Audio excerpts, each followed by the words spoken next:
Hey everyone, it's Julie. Today I am super thrilled because I will be sharing one of my favorite dishes with you. It's Cuban style beef stew, also known as carne con papas, in case you've heard of it. So yeah, let's get started. So this is beef stew. You're gonna need some beef, right? Okay, good. Here I have a pound and a half to two of what was it? Bottom round cut. You may use any cut you prefer. I'm going to go ahead and season it with salt and pepper, coat it with a little flour. So when we sear the beef, it gets a nice crust all around. My grandmother makes this dish all the time. The only difference is she doesn't add flour. Doesn't matter what beef stew I make, I always like to coat the beef in flour and then sear it like I'm doing now. Use some vegetable oil, definitely not some olive oil. I wanted to show you the nice crust. And I like to work in batches when I'm searing meat. The reason I like to work in batches is because you want the beef to sear, not steam. If you dump all of the meat in the pan and the beef is on top of each other, all next to each other, it just steams. It won't sear and then it just defeats the purpose.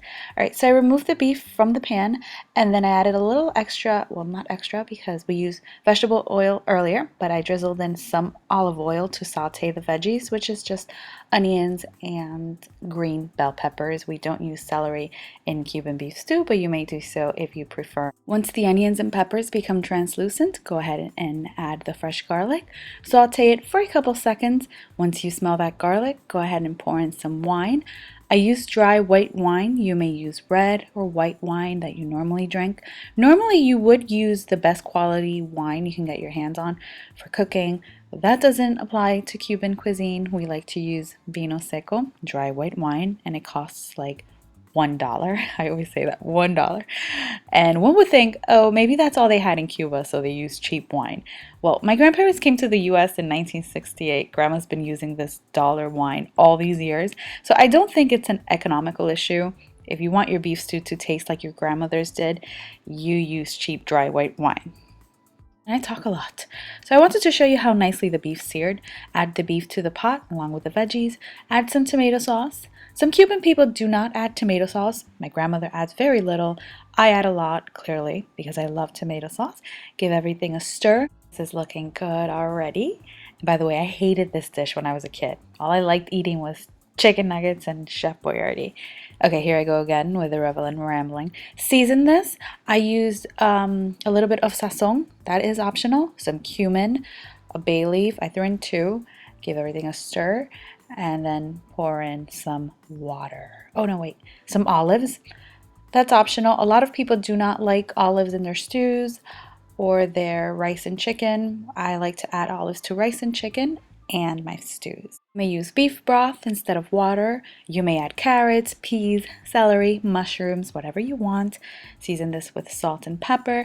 And now we are going to cook this for 2 hours total on medium-low heat. Also earlier I forgot to mention, but do make sure to sear the beef over high heat.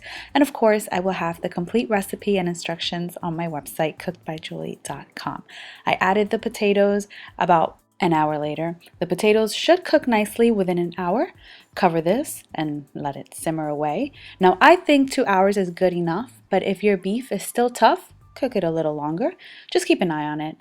Give it a stir. The gravy should be nice and thick.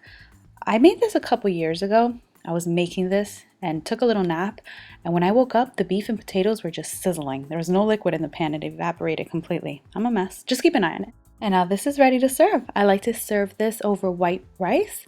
This is very flavorful. If you've never tried it, definitely give it a go. I sprinkled a little bit of cilantro on top. I posted this photo on Instagram the other day and some of you requested the recipe. Here it is. And now the potatoes and beef should be super tender.